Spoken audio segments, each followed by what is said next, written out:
Thanks for tuning in to Tax Strategy Digest, where we explore the fascinating world of finance. Join us as we dive into the stories, insights, and experiences of experts, thought leaders, and everyday people who are making a difference in this field. Through engaging conversations and thought-provoking discussions, we'll take a deep dive into the latest research, trends, and innovations shaping finance. So sit back, relax, and get ready to learn something new on this journey here with us. Welcome to this episode of Tax Strategy Digest. Today, our guest is Evan Drury. Evan has been a financial advisor for the last 12 years to help families live life on their own terms. But more importantly, he is a proud husband and father of 2 kids and a puppy. Evan, thanks for joining me on the episode today. It's great to have you. Glad to be here, man. I really appreciate you having me on. Totally. And I guess let's get right into it. Why don't you tell us a little bit about your story and how you got to where you are? Yeah, long story over 12 years. So I knew I wanted, so going way back, probably early teenage years, somewhere around there, I really knew that I wanted to understand money and understand how to help people with money. I always saw my parents, talking about money issues and concerns and wanting to help out, but not really sure what to do as a little kid. And, even back then, my dad and I would buy stocks, and it was very simple. It was, I like mac and cheese. We'll buy Kraft. Okay. Microsoft computers were just coming into the home around, when I was hitting my teen years then. So very simple, no understanding, just trying to learn. Flash forward a couple of years, I got into college. I double majored in marketing and finance. And, throughout that time, I still had that in the back of my mind, understand money, but I didn't have a clear direction, didn't really know exactly where I wanted to go. And so throughout college, I was just trying different ways to make money. I worked as an EMT. I worked as a bartender, and I was, navigating all these different areas I could go while also earning those degrees and making money at the same time. And ultimately, just towards the end of college, I really said, all right, I really have a passion for money, helping people with money, understanding this, and I've always wanted to do this. So at some point in my life, I'm going to go into finance. But there's a little detour before that. So I was working at the bar, as I've talked about before, and the bar I used as 2 things. One was making money. Well, actually 3 things. 2 was being able to travel, because I was always a good worker. I made friends with my managers, and so I could take off, travel the world, and then come back. I'd still have a job. And then 3 was connections. So I used this bar. I made fake business cards that said financial professional on them. And every event, I would just hand them out and just try to build a financial network, because I didn't have any connections, or at least I thought I didn't at the time. Learned later about networking a little bit more, but I didn't think I had a network. So I would get email addresses and start networking with people. And funny enough, 12 years later, I'm still connected with some of these people. I still have conversations with some of them. And some of them have gone pretty far throughout all the, well-known financial companies, or even some independents that are, doing quite well. But anyway, so I was at the bar, and I traveled the world for a bit with nothing but a backpack on my back. I figured that if I'm going to devote everything to finance, which I know I would do one day, well, I might as well have some other life experiences first. And so I, went all over Europe and a little bit in the US. And then I came back, and I was going to do one more big trip, and I was going to just focus on a finance degree. And a little background about where I was, where we are in the story. So the financial '08 crisis had hit, and it was bad for finance majors graduating. And I said, okay, this is going to be a tough job market. So I'm going to work at the bar, build those connections, and I'll do one more trip. And then I met my wife, or my soon to be wife, at the bar at a charity event. And we hit it off. 6 months later, we were traveling the world together. And, later on, just down the road, we once we got married, we traveled all through South America for our honeymoon and even hit the Galapagos. So, uh, been everywhere, been everywhere I wanted to go so far. Done a zillion different things, but we get back from our main trip, just to come back to this present of the story, and we decided, okay, we're going to both settle in on our career, figure out what we want to do, and find some place that fits all the criteria we're looking for.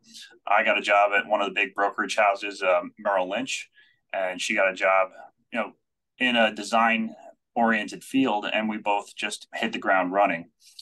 And just a little bit of background. You can stop me at any time, by the way, No, because this is great. Okay.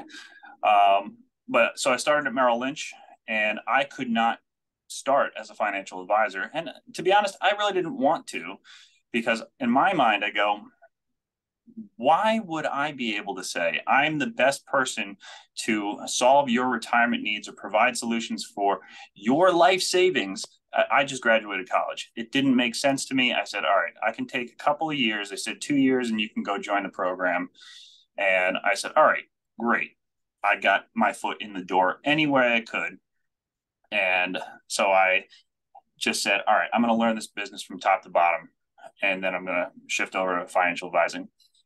And what I did is I was a problem solver. So I actually got all my licenses, and I was working in this hybrid role that was kind of like an advisor, but I was helping out advisors, solving any problems and working on any sort of complex solution that their strategy needed. I mean, I even traded, millions and millions of dollars in bonds for very, very big clients early on. And my criteria was, if I'm going to help you solve a problem, then you're going to answer a couple of questions for me about your business, about how to succeed. And that was in my mind. I wasn't so forceful with these top producers, but it was a huge branch. It was top 3 in revenue in the U.S. For the nation.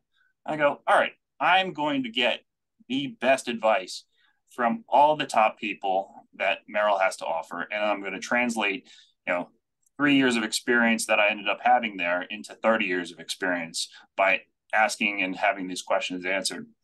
And I ended up moving from that hybrid advisor position to something on a team specifically, so I could get more in touch with specific clients, just working on one specific team strategy.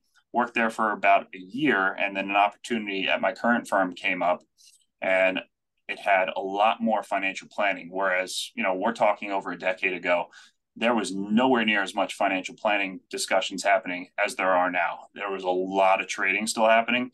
And I said, okay, I'm going to make a bet here that financial planning is going to be huge, and I need to add that to my offering to really make a long go of this, not just look for, helping people today or money today, because if you really want to help people, you always need to be enhancing your skills and building up your offering. It's not just about client service. It's about, how can I save you taxes? How can I build a plan and not just rely on one stock? I always talk about strategies over stocks these days for just that reason, because there's a lot more to it than that. Then I came over here. I became a financial advisor. I learned planning, and that brings us, to the summary of 12 years. So here we are today. Perfect. I love it. And I know you mentioned that you not only majored in finance, but you also majored in marketing. Did that have any impact on why you started writing online? No, I don't think so. I think that I've just always been interested in many things. I would say that finance and marketing, I thought were a great pair, because you always have to be able to explain yourself, no matter how good you are at a topic. I always think of the engineer who builds a product but doesn't ask for the market or who wants said product. They build product and then they say, look, world, I've built the product, but no one knows what it is, what it does, or how it can help them. And so I think the skills were helpful, but I don't think it helped me or inspired me to write. I think writing happened by accident or just being forced to, right? Because the pandemic really started it all. And everything I was doing was in person. So once the pandemic happened, I said, all right, I need to get online and figure this out. And I failed for 2 years trying to figure out what worked online. And I wasn't writing for myself. I was using other services here or there, trying to implement. It wasn't seeing that much success. And then all of a sudden, I started seeing people writing on LinkedIn. And some posts really stuck out. And I went, that's really great. I'd like to try that. And then I started to see there was a community online of people that were writing every day, and they had strategy for how to present it, and they knew how to write for a specific emotion or whatever it is they wanted to do. It just blew me away. It has been an amazing learning experience. And this all happened in the past 8 months. I started realizing A, what to do, B, how to do it consistently, and then build habits and routines to make it sustainable. But yeah, coming to writing was kind of an accident. I never thought I'd be a writer. So what are some of the things that you saw on LinkedIn that maybe you incorporated into your own writing that has been successful for you? Well, I think that I learned a lot from outside of my industry. So there's a lot of copywriters. I didn't even know what a copywriter was a couple of years ago, to be honest with you. But just formatting so that people will read it, just because I would write walls of text, and and you looking back, you go, yeah, I wouldn't even want to read what I wrote myself. They're branding specialists, people writing in all different industries. I mean, it was just a flood of information, but all interesting information.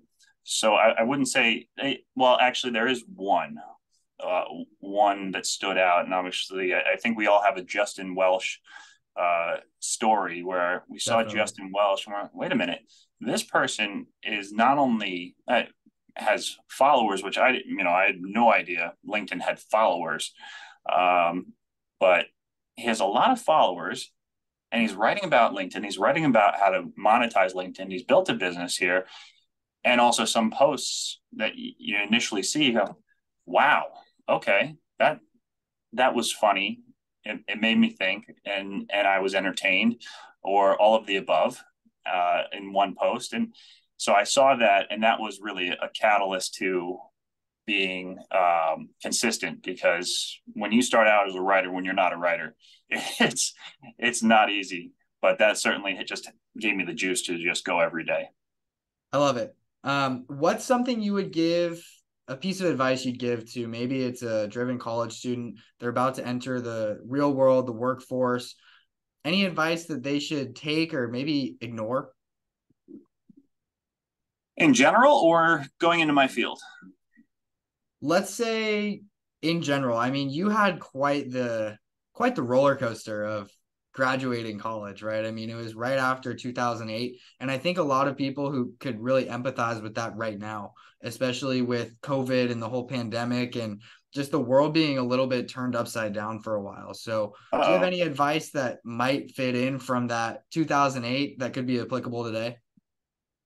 All right, yeah, yeah. So I graduated right into the kind of the end of the '08 crisis in a financial uh, with a financial degree, when financial degrees were not in high demand. People with 3 to 5 years experience were looking for kind of entry level anything just to get a paycheck. And there were hiring freezes everywhere. And actually, I got in right before a hiring freeze started again at the branch I started with. So I would say now in today's world, start writing online.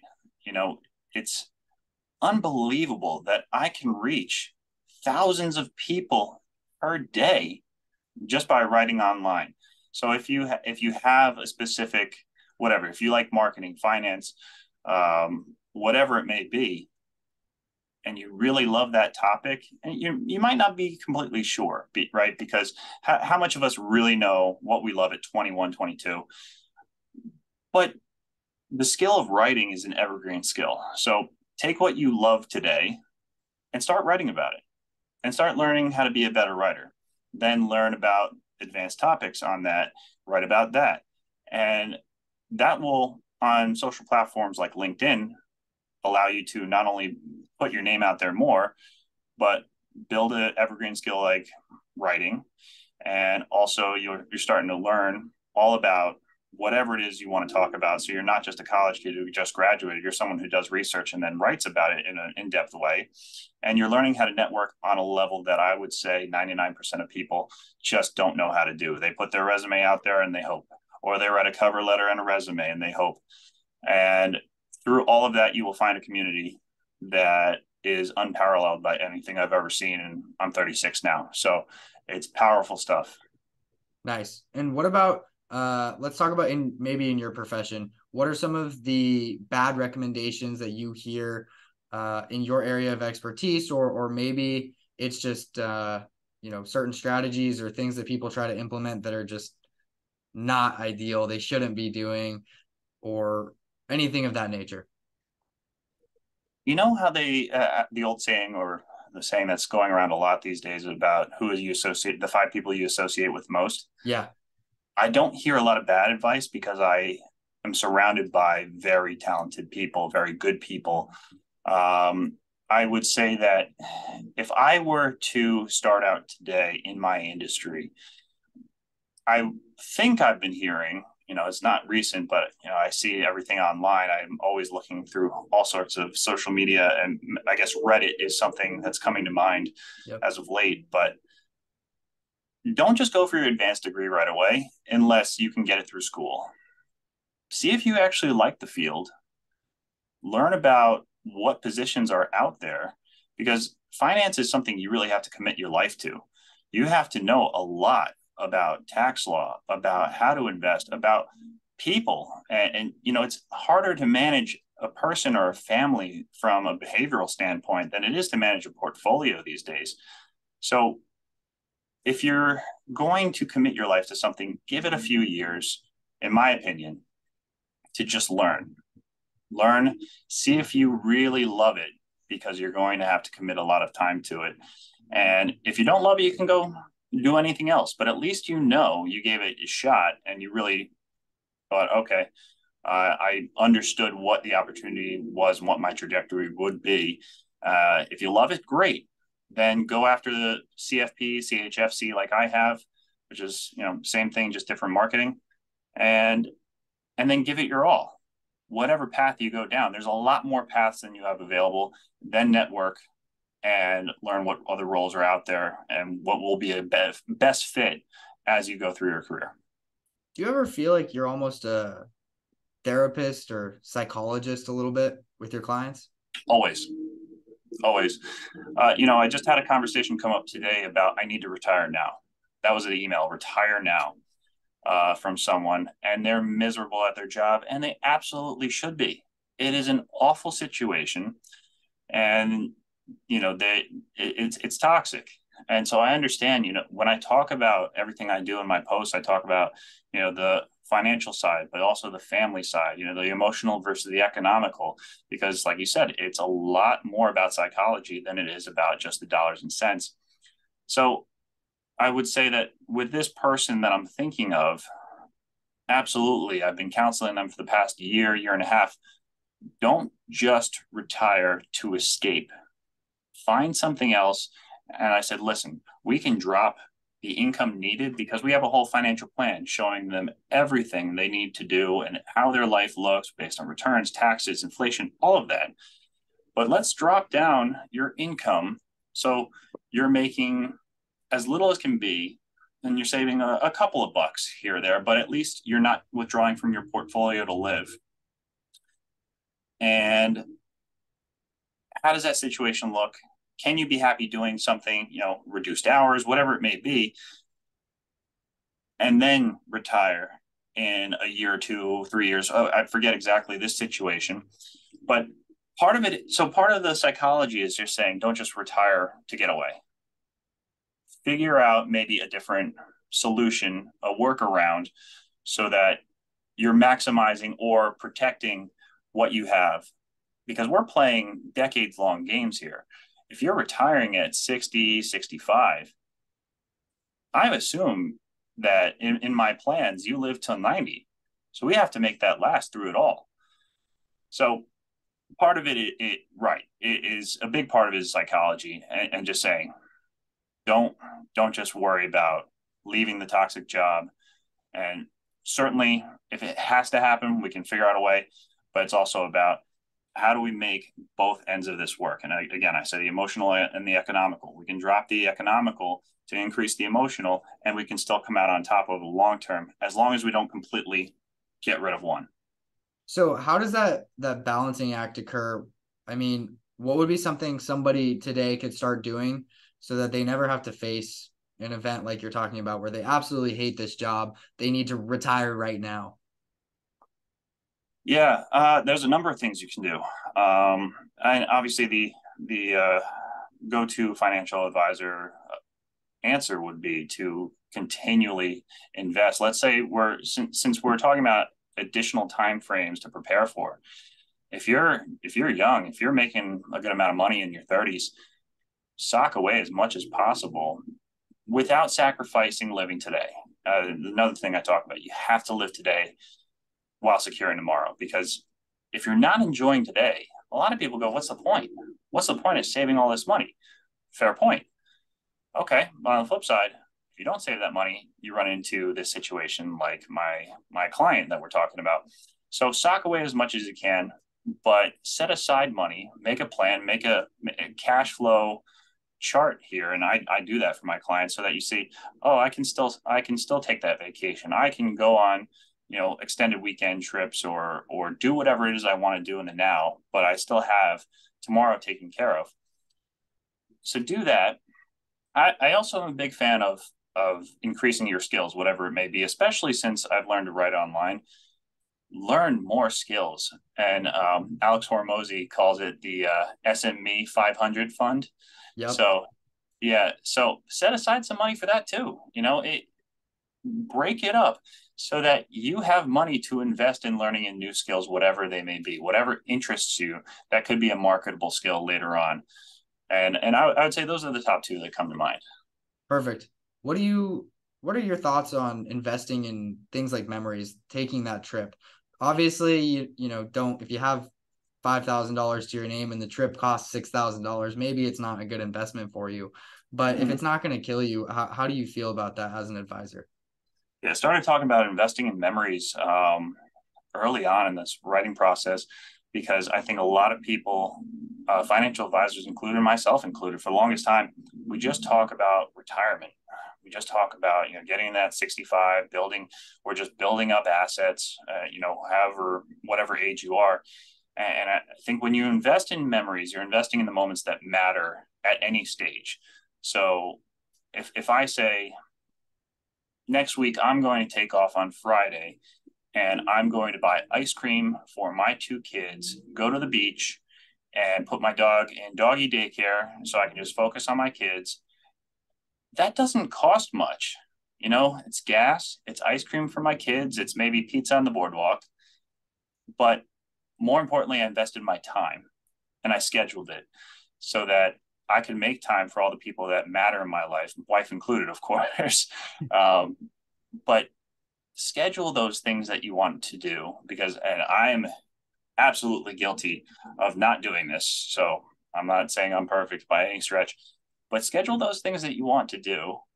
Make sure that they're already on the calendar so that you can't forget about them and allocate a little bit of dollars.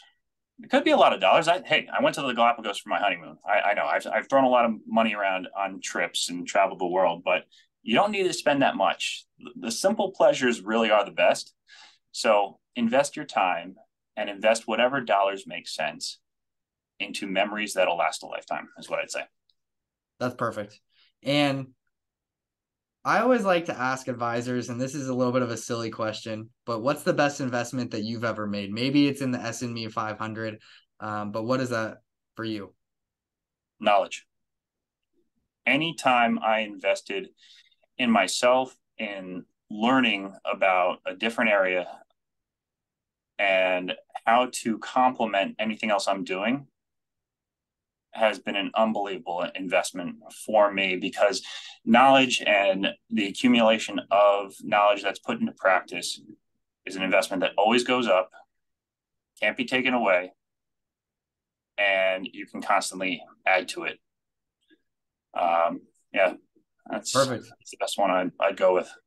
And I know a lot of people right now, especially on LinkedIn, whether you're scrolling the internet in some fashion, you'll probably within 5 scrolls come across this is my morning routine. This is how I do 6 cold plunges a day before 5 a.m. You got to eat liver and otherwise you're going to not be successful.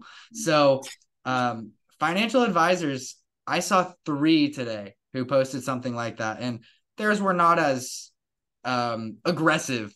But I think it's important nonetheless. And I don't mean to go against it because I think everybody has a morning routine, myself included. What does yours look like? Is there anything that you do to make sure you're ready to take on all of your clients every day? Because obviously you're also playing a little bit of a therapist, like we just talked about. So you have to be ready to handle whatever the day throws at you. So how are you preparing for that?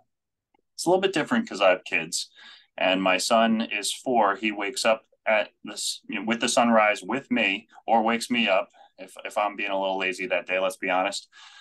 But I would say that keep it simple. Don't add more stress to your day. And I can be very regimented. I've tried that morning routine stuff, and it can just get a little crazy to the point where you're not feeling your best if you didn't do your hours worth of routine in the morning. Forget about it. No, I would say that my routine right now, as it has been for a year, is get up with my son, go down, make him some milk, make him a waffle. That's his favorite thing right now. And then I just turn on the coffee machine because it's already prepared, have a glass of water, coffee. I watch the sunrise with my son. And then from there, I can just cook some breakfast for us, or, get a couple things written for LinkedIn or Twitter these days. But the main thing is just spending that time. He even asked me to sit with him. So water, coffee, stuff for my son, sit down and enjoy the morning with the sunrise. That's awesome. Perfect. Well, that leads me into the last question I ask every single person who comes on here. It's what's your why? Why do you do what you do? I always wanted to help people with money. And I realize it's not just about helping people with money, it's helping people live a better life and figure out how to live the life they want on their terms. It's about money, but it's also about time. And it's about those memories I talked about before. And also making money, being able to help people do that. So I would say that's my why in a nutshell. I love it. Well, as we wrap up here, for someone listening, if they want to reach out to you, they want to learn a little bit more from you, what are the best places they can reach out? I'll put your LinkedIn down below, but you also mentioned Twitter. Mm-hmm. Yep. Perfect. Yeah, You so want to plug your handle? Do I even know my handle off the top of my head? Yeah. If you don't, Yeah, it's okay. I can just add it down below.